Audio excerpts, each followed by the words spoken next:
şəhid ailələrinə, Allahdan səbr diləyirəm.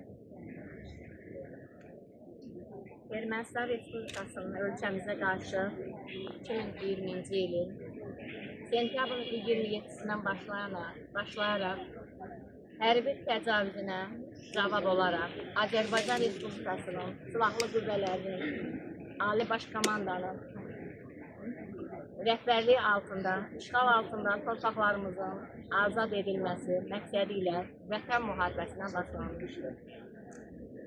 Azərbaycan Respublikasının suverenliyi və ərazi bütövlüyü uğrunda gedən mübarizədə rəşadət göstərən əsgər və zabitlərimiz,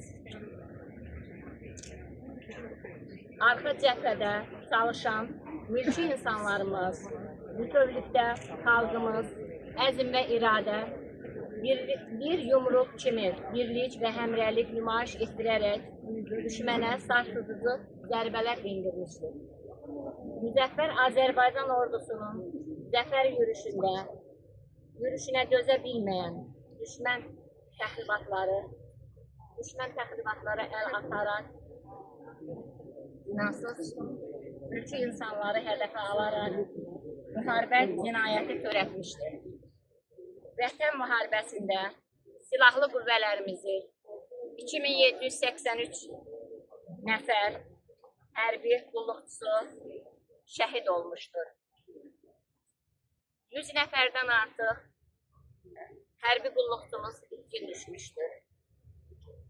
1000 nəfərdən artıq hərbi qulluqçumuz yaralanaraq sağlamlığını itirmişdir.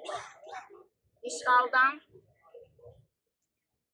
azad olunan torpaqlarımız, qəhrəman şəhidlərimizin, əsgər və zabitlərimizin, gizirlərimizin canı və canı bahasına azad olunmuşdur.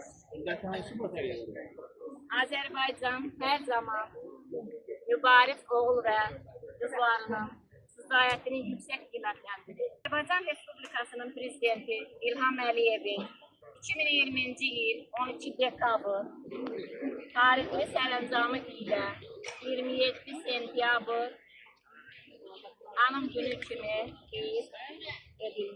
edilmişdir. Yəni qərarı alınmışdır.